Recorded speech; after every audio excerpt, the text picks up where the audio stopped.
Oke, baik. Selamat datang Bapak Ibu. Perkenalkan nama saya Yulia Mareta. Saya trainer yang akan membawakan uji kompetensi PAR titik TL 02 00901, di mana uji kompetensi ini bertujuan untuk mengatur peserta saat tur. Unit ini akan mengidentifikasi keterampilan, pengetahuan, dan sikap yang diperlukan dalam rangka memimpin perjalanan wisata, termasuk mengatur peserta saat di kendaraan, mengatur peserta saat di objek wisata, mengatur peserta saat makan di restoran, dan mengatur peserta saat berbelanja. Oke, baik Bapak Ibu, kita akan mulai dari yang pertama. Pertama itu mengatur peserta saat di kendaraan. Oke, kita harus menginformasikan. Yang pertama, menginformasikan tentang tempat duduk dan disampaikan dengan baik dan benar. Oke, jadi nanti jangan sampai ada trip satu keluarga terpisah, anak terpisah, bapak ibu terpisah, ya kan? Jadi kita harus tetap mengatur, mereka tetap harus bersama-sama. Juga mungkin ada teman-teman yang bersama, jangan sampai mereka pergi bersama-sama, ternyata tempat duduk terpisah-pisah, Bapak Ibu ya. Jangan sampai seperti maskapai penerbangan A yang terus juga memisahkan tempat duduk dan akhirnya mereka merasa tidak nyaman. Dan juga pengaturan tempat duduk juga dilaksanakan, dikoordinasikan. Kita tanyakan, Bapak, Ibu, berapa orang? Jadi nanti mereka bisa merasakan, menikmati tempat duduk itu, gitu ya. Jangan sampai nanti mereka terpisah-pisah, ya. Dan juga harus dicek. Kita harus punya list, ya. Jadi harus punya peserta list untuk kita daftar, kita absen, kita cek secara teliti. Jangan sampai nanti ada peserta yang hilang, peserta yang ketinggalan, ya kan? Atau tour leader yang ketinggalan, tour guide-nya ketinggalan. Tapi ya nggak mungkin ya supirnya ketinggalan ya Bapak Ibu ya. Ya karena siapa yang mau jalankan ya kan kendaraan itu, oke? Baik, jadi kita harus cek dari awal. Dari awal selalu naik cek, turun cek, masuk bus lagi cek, turun cek, oke? Ya, jangan sampai terjadi kesalahan karena banyak sekali ada beberapa yang memang ketinggalan Bapak Ibu. Oke, karena kita tidak teliti dan tidak detail untuk mengecek peserta. Oke, baik. Lalu kita ke kompetensi yang kedua, yaitu adalah mengatur peserta saat di objek wisata.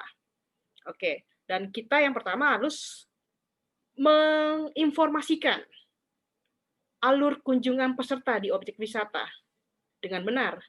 Kenapa? Jadi jangan sampai nanti segitu besar tempat wisata dari A ke B, B ke C, ke D, jangan sampai yang lompat-lompat Bapak Ibu. Dari A nanti ke C, C lalu ke F, F balik lagi ke A, ya kan? Itu buang waktu.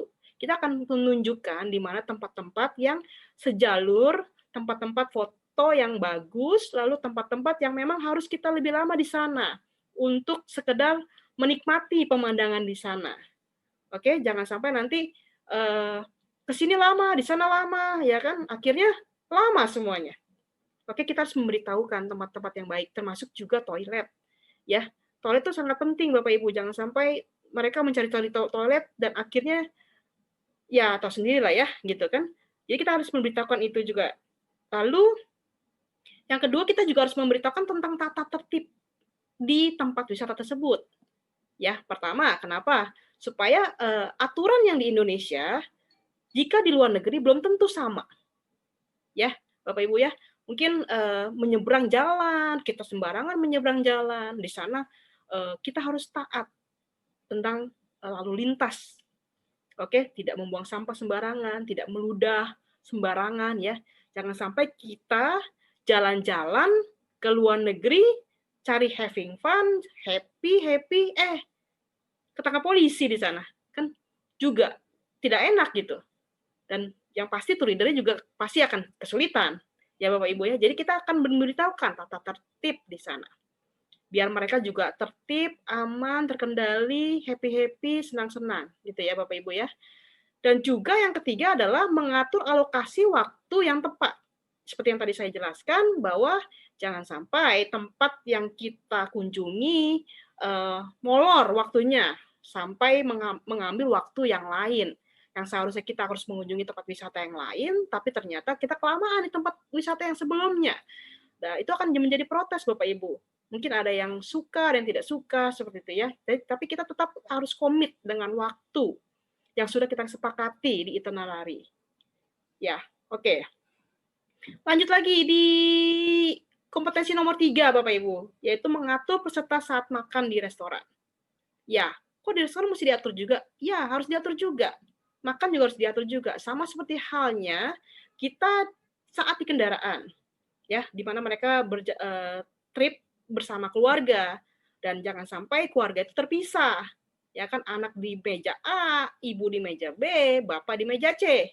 Ya kan? Nah, kita harus tanya dulu, Bapak, Ibu, berapa keluarga total semuanya?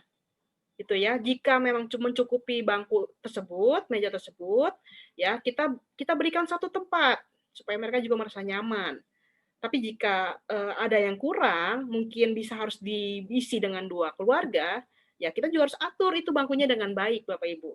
Ya, jangan sampai nanti ribut cuman gara-gara kok saya anak saya di sana, istri saya di sana, gitu, teman saya di sana, kok kenapa saya di sini?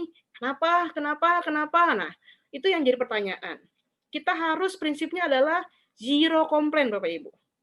Ya, kalau saya prinsipnya adalah zero complaint. Saya mempersiapkan dengan baik untuk meminimalkan komplain. Itu, ya.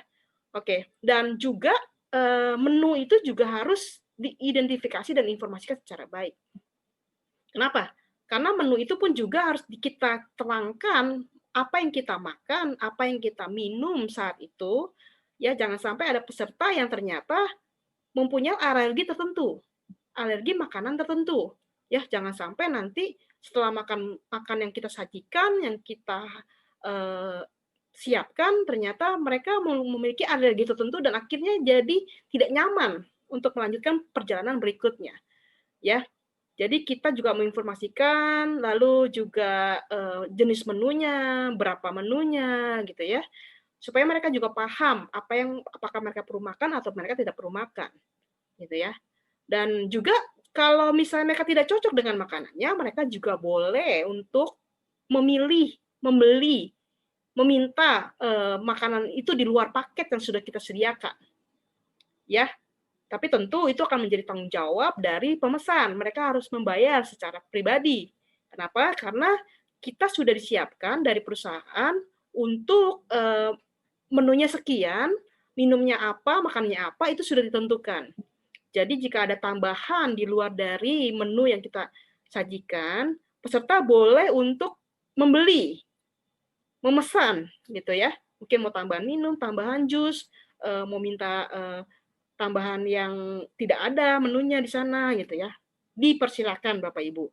Ya, kita bantu mereka untuk memesan, tapi tetap kembali lagi mereka harus membayar secara pribadi di luar dari biaya tur yang sudah mereka bayarkan. Oke.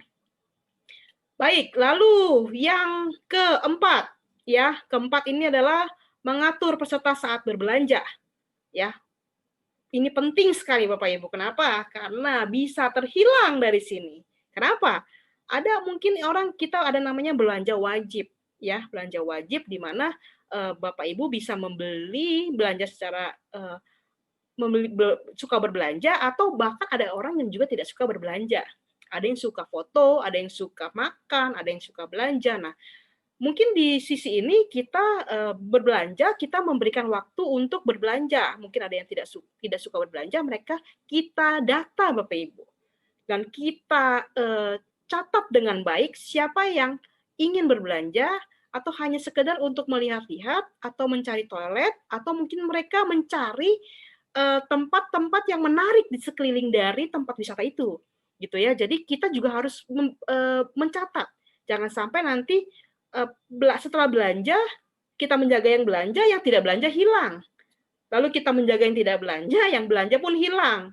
Atau yang juga belanja, tapi karena waktunya masih ada dan masih menunggu yang lain, mereka juga pergi ke tempat lain, mungkin seperti itu. Dan kita harus perhatikan, gitu kan. kita harus lihat mereka dan kita harus catat dengan benar. Mungkin bisa dibilang yang mau ke sini harap lapor, harap ke sini harap bilang ya. Jadi biar kita tahu Bapak Ibu kemana, gitu ya. Dan juga untuk waktunya kita juga harus memberikan waktunya. Sama seperti halnya juga saat di objek wisata, gitu ya. Jadi belanja pun tetap harus diberikan waktu. Kenapa? Jangan sampai ada yang bosen atau jangan sampai orang merasa kok belanja mulu. Saya kan maunya makan, saya kan maunya ke tempat wisata, gitu ya. Kita sudah mengalokasikan waktu itu di itinerary dan kita memberitahukan kepada Bapak Ibu yang akan berbelanja berapa lama waktu yang mereka harus gunakan untuk berbelanja. Gitu ya Bapak Ibu ya. Jadi tetap semua tetap dari kita sebagai tour leader untuk mengatur peserta saat tour. Ya, checklist itu harus butuh, ya kan? Lalu list tamunya juga harus butuh. Passenger listnya juga listnya kita harus juga catat, Bapak Ibu. Saat di bus, di objek wisata, pada saat makan dan juga saat belanja. Itu harus kita pegang benar-benar, Bapak Ibu. Jangan sampai kita membawa tamu, ya kan? Lalu bermasalah di time management kita, lalu juga ada yang hilang, ada yang ketinggalan gitu ya. Kita harus memberitahukan tentang gimana kita kumpul, meeting point di mana, ya kan, jam berapa, dan mereka harus berkumpul di mana gitu ya. Itu harus jelas semua Bapak Ibu ya. Jangan sampai nanti waktu kita yang harusnya untuk di tempat wisata, tempat belanja dan lain sebagainya, habis waktu untuk mencari peserta. Ya, jangan sampai Bapak Ibu ya. Dan itu harus diminimalkan, kalau perlu tidak adakan gitu kan. Hilang peserta hilang tuh jangan sampai. Prinsip saya semua harus dikoordinasi dengan baik agar zero complaint. Itu prinsip saya, zero complaint. Bisa nggak Bapak Ibu? Bisa kalau Bapak Ibu benar-benar mengkoordinasikan semuanya itu dengan peserta. Oke? Baik Bapak Ibu, demikian yang saya sampaikan presentasi hari ini. Mungkin Bapak Ibu yang ingin bertanya dipersilakan, ada kolom Q&A, di sana Ibu bisa mengetik, lalu nanti saya akan menjawab Bapak Ibu ya. Oke, demikian dari saya untuk uji kompetensi PAR TL 02 009 01 mengatur peserta saat tur. Terima kasih, sampai jumpa lagi. Salam, saya Yulia Mareta. Terima kasih.